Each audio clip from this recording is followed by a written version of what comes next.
Olá pessoal, aqui é o professor Marcos Machado e nós vamos continuar a nossa aula de revisão para o concurso da Caixa 2024.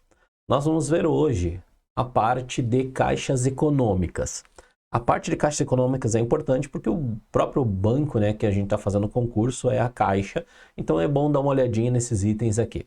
O que a gente vai fazer? A gente vai fazer uma aula de uma partezinha de uma revisão, trabalhando alguns itens daquilo que pode aparecer na tua prova, tá? Então nós vamos pensar o seguinte: primeiro, caixas econômicas. Quando eu digo caixas econômicas, eu não estou falando apenas das agências da Caixa Federal, apesar de só existir hoje a Caixa Federal. É que antigamente existiam outras caixas econômicas, por isso a gente chama de caixas econômicas. Essas instituições são as mais antigas do sistema financeiro. E só que a Caixa Federal hoje é a sua única representante, tá? A Caixa Federal, então, é a única representante. O que pode cair na prova da Caixa, sobre a Caixa em si? Primeira coisa, dizer que ela é uma empresa pública federal. É importante relembrar, porque a gente tem outros vídeos, só para relembrar o seguinte: o que é uma empresa pública federal? É uma empresa em que o dono é o governo federal, tá? Governo federal. Ou seja, o governo é o dono, não tem, essa empresa não tem sócios, não tem acionistas. A Caixa não tem sócios. Lembre-se, a Caixa é uma empresa pública federal, é uma empresa ligada ao governo e que não tem sócios, não tem acionistas. A prova pode acabar pedindo, e já aconteceu isso, da prova dizer assim: a Caixa é uma sociedade anônima. Não, a Caixa não é sociedade anônima. A Caixa é um órgão político, não sei o quê. Não, não é um órgão político. A Caixa é uma empresa pública federal, que o vinculado a quem? Que nem está escrito aqui no próprio material de vocês. Vinculado ao Ministério da Fazenda. Então lembrem-se disso. Todos os órgãos do Sistema Financeiro Nacional são ligados ao Ministério da Fazenda. Só que hoje em dia, eu tenho que lembrar o seguinte, ó, ligados ao Ministério da Fazenda, mas eu quero colocar uma exceçãozinha aqui para vocês lembrarem que o BNDES não é ligado, BNDES não é ligado ao Ministério da Fazenda, tá? BNDES, que ele não é ligado ao Ministério da Fazenda, mas ele tem um ministério próprio, e a Previdência fechada, tá? No material de vocês a gente vai ver no momento certo esses dois aí que são o BNDES e a Previdência Fechada. Todo o resto dessas instituições que a gente está falando são ligadas ao Ministério da Fazenda, ok? Então, lembre-se, a Caixa Econômica Federal é uma empresa pública federal ligada ao Ministério da Fazenda. Primeiro, vamos pensar o seguinte: a Caixa, ela é um agente especial, lembrando disso também lá das nossas primeiras aulas. Nós temos três agentes chamados de agentes especiais, tá? Especiais. Quais são esses agentes especiais por eles terem funções especiais? O Banco do Brasil, a Caixa, que a gente chama de Caixa Econômica Federal, e o BNDES. Esses são os agentes especiais, tá? Às vezes já caiu em prova também perguntando quais são esses três caras aqui.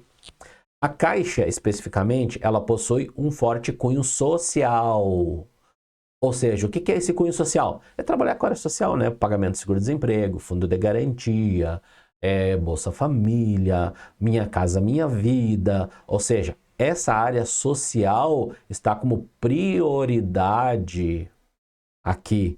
E a ideia seria prestar assistência, projetos na parte de financiamento e empréstimos na área de assistência social, saúde, educação, trabalho, que nem está ali, ok?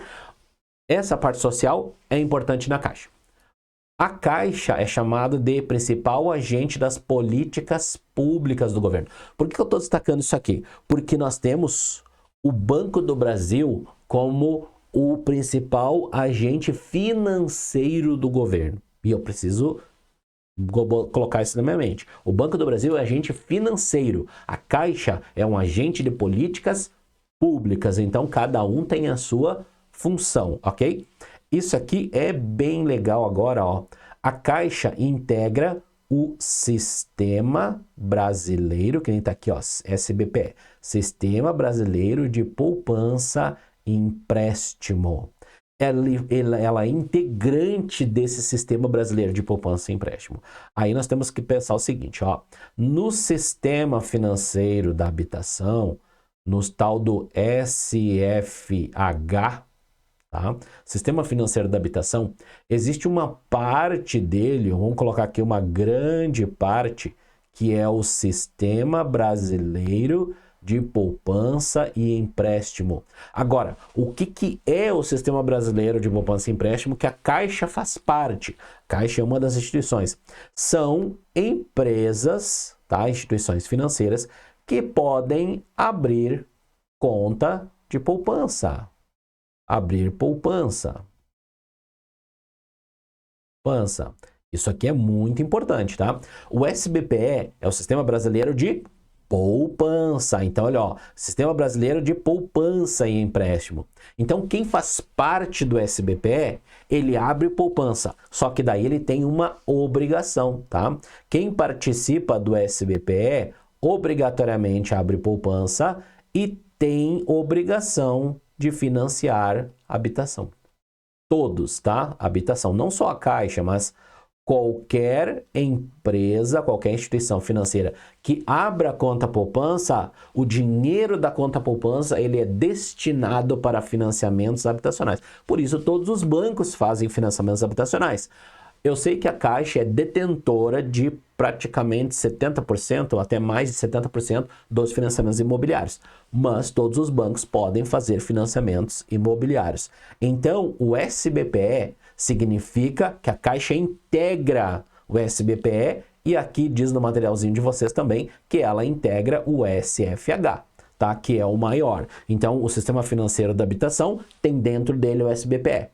Quem está dentro do SBPE, Sistema Brasileiro de Poupança e Empréstimo, vai abrir conta poupança e obrigatoriamente o dinheiro da poupança vai financiar a habitação, ok?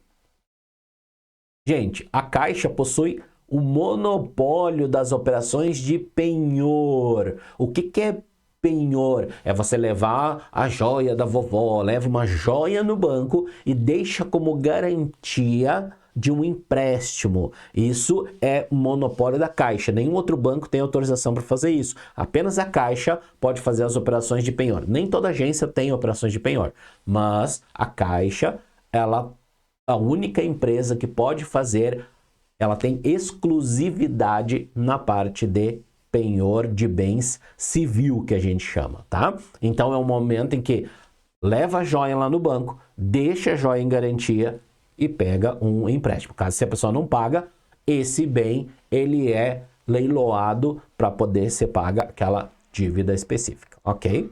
E também a Caixa possui monopólio da Loteria Federal. Ou seja, loterias, Mega Sena, essas coisas, Mega Sena, Quina, essas coisas, isso tudo é monopólio da Caixa. Apenas a Caixa pode trabalhar na parte de loterias, hoje em dia, no sistema financeiro, ok? A Caixa centraliza a aplicação do FGTS, tá? Então, assim, ó, desde 1986, a Caixa é centralizadora das contas FGTS, que é o Fundo de Garantia do Tempo de Serviço, que as empresas depositam lá na Caixa especificamente. Então, lembre-se disso, porque a Caixa é agente, ó, operador e financeiro desse fundo de garantia. Então, a Caixa tem aquele conselho específico que vai cuidar do fundo de garantia, certo? Aqui diz que também, ó, a Caixa respeita os princípios constitucionais, legalidade, impessoalidade, moralidade, publicidade e eficiência. Vamos simplificar isso aqui, né? Seguinte, existem princípios constitucionais que estão lá no artigo número 37 da Constituição, tá? Da Constituição Federal. Esse artigo diz que a Caixa, ou melhor, a administração pública, ela deve ser pautado pautada pelos princípios do LIMP.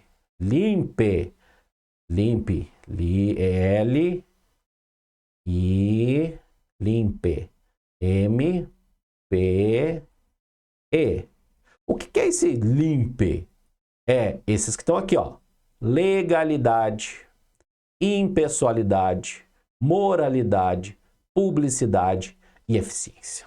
Ou seja, os princípios do LIMP têm que ser respeitados pela Caixa como um ente público, que são os princípios constitucionais da administração pública. Legalidade, impessoalidade, moralidade, publicidade e eficiência. Não acho que vão perguntar todos esses aqui, nem o que significa cada um deles, tá? Mas legalidade, vamos trabalhar aqui só da ideia aqui. Legalidade, tudo tem que estar dentro da lei.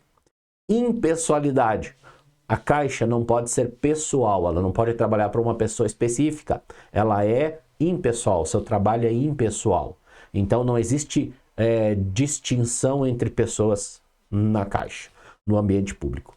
Moralidade, tudo tem que ser feito dentro de regras morais. Isso é o que diz a norma, né? As pessoas trabalham conforme elas querem, mas a ideia e tudo se trabalha lá na Caixa, dentro de um código de ética, e a ideia é que tudo seja feito dentro de uma moralidade específica, tá? Publicidade. Lá na Caixa, aquilo que a gente faz é dado publicidade, a não ser aquilo que é resguardado por sigilo, né, as informações das pessoas, mas a Caixa tem que dar publicidade para os seus atos. Inclusive, ela divulga o seu lucro para todo mundo ficar sabendo, porque isso é a parte de publicidade, que é publicar alguns números da Caixa. E eficiência significa trabalhar dentro de normas para que se gaste o mínimo possível e para que se consiga o lucro da melhor maneira possível, tá? A eficiência é fazer as coisas da maneira correta. Essa é a ideia da eficiência em si, tá? Vamos lá, gente. Aqui, vamos passar essa páginazinha no caso. Banco do Brasil. Olha, o Banco do Brasil agora, a Caixa eu dei um pouquinho mais de tempo nela porque ela é o órgão mais importante aqui, que é o do concurso. O Banco do Brasil, o que eu tenho que lembrar dele? Acabei de dizer, a Caixa é uma empresa pública federal, só tem um acionista. O Banco do Brasil não é assim. O Banco do Brasil, ele não tem apenas um acionista, ele tem um monte de acionistas. Inclusive acionistas que estão lá na Bolsa, não é? Então, no caso do Banco do Brasil, a gente diz que ele é uma sociedade anônima, diferente de uma empresa pública federal que só tem um sócio, que é o governo federal. O Banco do Brasil é uma sociedade anônima que tem um monte de sócios, tá? Agora, o principal dos sócios aqui, desses sócios, é o governo. O principal sócio, o acionista, o governo. O governo é acionista chamado de majoritário, tá? O governo é o acionista majoritário, aquele que tem a maior parte das ações. Então, o Banco do Brasil, ele tem a sua maior parte de ações, o dono é o governo. Por isso, ele é uma empresa governamental. Agora, uma parte dele são vendidas ações para investidores, tá? Tem muitos investidores o Banco do Brasil. Só que, o que a prova pode perguntar do Banco do Brasil dessa parte? Que ele é uma sociedade anônima de capital misto. Por que capital misto? Uma parte do governo e uma parte de outras pessoas, tá? Parte do governo, parte de outras pessoas. Agora, também pode dizer que o Banco do Brasil é uma sociedade anônima de capital aberto. O que quer dizer isso? Quer dizer que o Banco do Brasil vende ações na Bolsa. Só isso, tá? Ser de capital aberto quer dizer que o Banco do Brasil vende ações na Bolsa, certo? O Banco do Brasil é o principal agente financeiro do governo federal. Vejam, a Caixa, principal agente de políticas públicas. O Banco do Brasil, principal agente financeiro. E também, isso aqui é importante, o Banco do Brasil é o principal dos executores da política de crédito rural, porque ele recebe dinheiro do governo federal para a área de crédito rural. Então, ele atua muito forte na área de crédito rural, ok? Isso aqui também é importante, marquem isso aqui, ó, que volta e meia cai na prova. O Banco do Brasil executa, administra a compensação de cheques, que é a nossa chamada COMP. COMP. Então, o Banco do Brasil é o agente administrador da COMP, executante, né? É o que executa a COMP, é o que faz acontecer. O que é a COMP? Compensação de cheques e outros papéis. É o Banco do Brasil que faz, certo? Bancos múltiplos, essa parte é bem legal. Olha só, os bancos múltiplos, deixa eu ver se tem um desenho aqui. Aqui. Gente, eu vou trabalhar dentro desse desenho, depois a gente volta ali, dentro desse desenho aqui primeiro. O que é um banco múltiplo? Quando a gente pensa bancos em si, tá? A gente pensa um banco como sendo uma estrutura só. Só que a gente não, quem sabe não tem a visão de que existem múltiplos bancos dentro de um mesmo banco. Múltiplos CNPJs dentro de um mesmo banco. Esses bancos, eles têm... O nosso banco que a gente entra, muitas vezes a gente entra e não enxerga quantas coisas um banco pode fazer. Um banco, ele trabalha com várias carteiras que a gente chama, tá? Carteiras, olha só, essas aqui são as carteiras, tá? Carteiras. O que é uma carteira? É um conjunto de atribuições,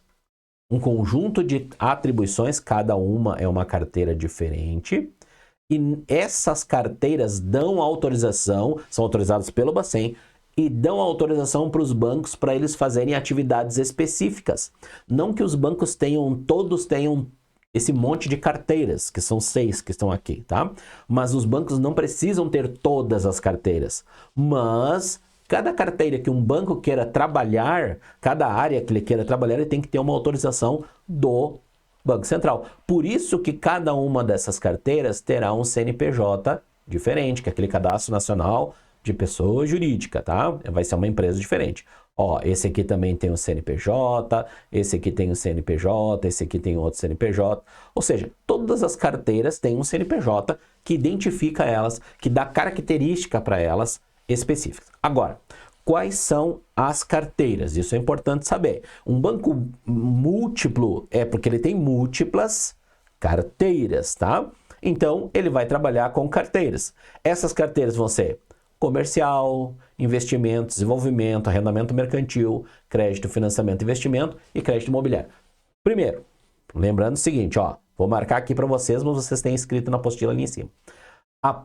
Essa parte de carteira comercial. O que é uma carteira comercial? É a mesma ideia do que faz um banco comercial, que esse aqui, ele permite abrir contas de depósito à vista. O que é a conta de depósito à vista? Uma conta corrente. Então, quando um banco tem essa carteira comercial, é permitido para ele abrir conta de depósito à vista, que é a mesma ideia de conta corrente, e dar talão de cheque para os seus clientes, certo? Quando se trata de investimentos, o que a parte de investimento vai permitir? Vai permitir para esse banco trabalhar com investimentos em geral, vai trabalhar com fundos, ok? E vai trabalhar com uma prestação de serviços aqui. Vai trabalhar com alguns serviços ligados a investimentos que a gente vai tratar em outro momento, tá? Mas são... Meu Deus, parece um S aquilo, mas não é. Vamos lá. Volta, volta. Volta. Ó, C... Então, vamos dizer que... Meu Deus, vamos dizer que o professor não sabe escrever. Ó, serviços que são ligados à parte de investimento. Crédito imobiliário. Essa carteira aqui, ó, é a carteira que vai permitir abrir conta poupança. Agora, por que crédito imobiliário tem a ver com a poupança? Porque é o SBPE aqui nessa história, ó. Crédito imobiliário, abre conta poupança, obrigatoriamente está ligado à área habitacional, tá? Então, quem abre conta poupança tem que emprestar na área habitacional, ou financiar, né? Crédito, financiamento e investimento. O que é esse crédito, financiamento e investimento? Esse aqui são as carteiras das chamadas financeiras. Financeiras. As financeiras que vocês conhecem aí em geral, tá? As financeiras, o que elas vão trabalhar? Elas vão trabalhar fazendo financiamentos de bens duráveis, a gente vai ver isso mais detalhes depois, tá? Financiamento de bens duráveis, como carros e motos, financiamentos, e também ela vai emprestar dinheiro. Agora, claro, uma financeira não vai emprestar, eu vou chegar numa financeira, eu vou pedir 100 mil, 200 mil, 300 mil. Normalmente o crédito é pulverizado, ou seja, são pequenas operações para muitos clientes, é assim que trabalha uma financeira, tá? A parte de desenvolvimento aqui, ela trabalha com financiamentos para empreendedores, para empresas. O que é esse desenvolvimento? É um dinheiro que é repassado, tá, para empresas para que elas gerem emprego e renda. A gente vai tratar isso também nos bancos de desenvolvimento.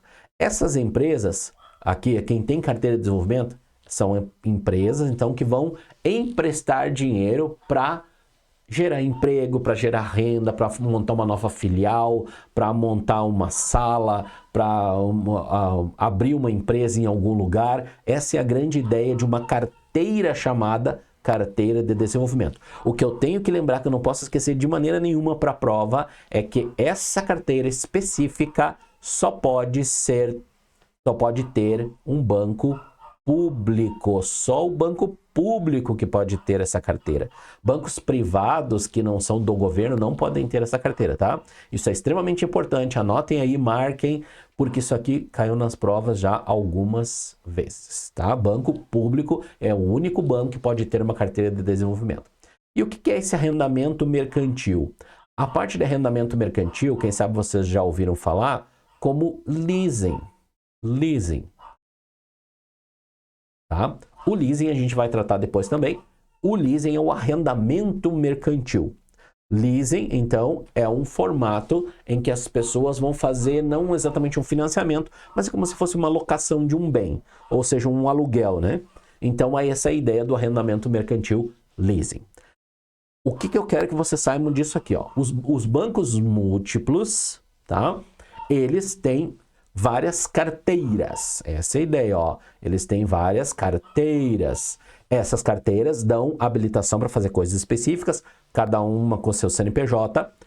E, no caso, cada uma tem uma função específica. Se o banco quer abrir conta corrente, ele tem que ter carteira comercial. Se ele quer abrir conta poupança, ele tem que ter a carteira de crédito imobiliário. Se ele quer financiar carros e motos e valores pequenos, ele tem que ter a carteira de crédito, financiamento e investimento. E assim por diante, tá? Agora, quais são as regras para um banco ser considerado múltiplo? Até porque assim, ó, tem benefícios ele ser um banco múltiplo. Se ele está organizado como banco múltiplo, é permitido que ele apresente apenas um balanço patrimonial, que a gente chama, tá? Balanço patrimonial. Tá? Esse balanço patrimonial é aquele lá da contabilidade que junta os seus ativos e passivos. Então, esse balanço da empresa, eu não preciso dizer, olha, dinheiro na conta corrente eu tenho tanto, na poupança tanto, isso investimentos, ou seja, não, ele apresenta um balanço inteiro de toda essa parte de cada, não precisa ser cada um dos CNPJs ter o seu próprio balanço. Então, eles têm um único balanço, tá? E eles também têm um único caixa. Então, eu não preciso dizer, o dinheiro da conta corrente é tanto, o dinheiro da poupança é tanto. Eles têm um único balanço patrimonial e um único caixa para tudo isso. Então, isso destaca o que é um banco múltiplo. Agora, na hora da prova, o que eu teria que saber? Além dessas carteiras e a identificação de cada uma delas. Eu tenho que saber quando que um banco é considerado múltiplo pela legislação. E ele diz o seguinte, regra. A primeira eu acho muito boba a regra. Ele tem que ter, primeira regra, tem que ter pelo menos 2 carteiras, tá? 2 carteiras, para ser considerado um banco múltiplo. Esse aqui eu acho muito idiota essa regra, por quê? Como é que tu vai ser banco múltiplo com uma carteira só? Né?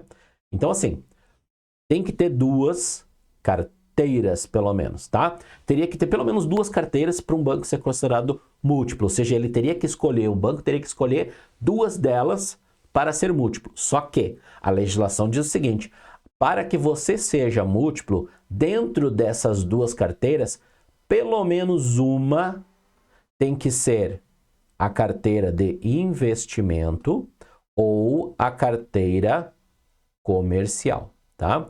Ou tem que ser de investimento ou comercial. Tá aqui, ó. Comercial ou de investimento.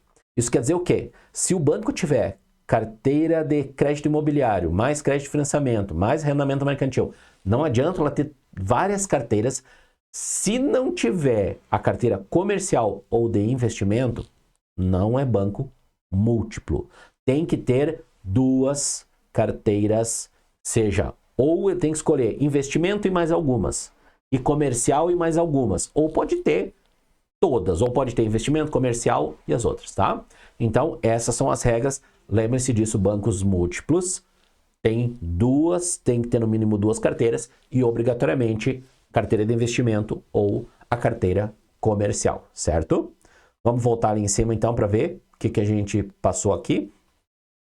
Bancos múltiplos, ok. Surgiram para racionalizar a administração das instituições financeiras. Racionalizar é diminuir custo, né? Tu bota todas as carteiras num lugar só, racionaliza custo. Ok, tem todas as carteiras aqui, eu não vou ficar lendo para vocês, tá tudo certinho. Tudo ok, fechou. Ok, banco múltiplo. Aqui, né, as regras estavam aqui. Mínimo duas carteiras, uma deve ser a comercial ou investimentos. Um CNPJ para cada carteira, um único balanço e caixa único, tudo certo. Gente, então para a gente fechar esse pedacinho aqui, ó, banco, o que é então o banco múltiplo? Ó, banco múltiplo que tem a carteira chamada de comercial. Lembrando aqui, ó, carteira comercial é aquela que dá direito a abrir conta corrente. Quando um banco é múltiplo e tem a carteira comercial, que abre conta corrente, a gente diz que esse banco múltiplo aqui, ele é uma instituição monetária. O que é uma instituição monetária? É aquela que pode abrir conta corrente, pode dar talão de cheque. Então, nesse caso, bancos múltiplos que tenham a carteira comercial, eles são instituições monetárias, ou posso dizer também que são instituições chamadas de bancárias, porque bancária, porque são instituição monetária, instituição bancária é a mesma coisa, são sinônimos de acordo com a legislação. Ok, gente? Então a gente continua na próxima aula. Deixa o seu like, se inscreva no canal e até a próxima. Valeu, gente!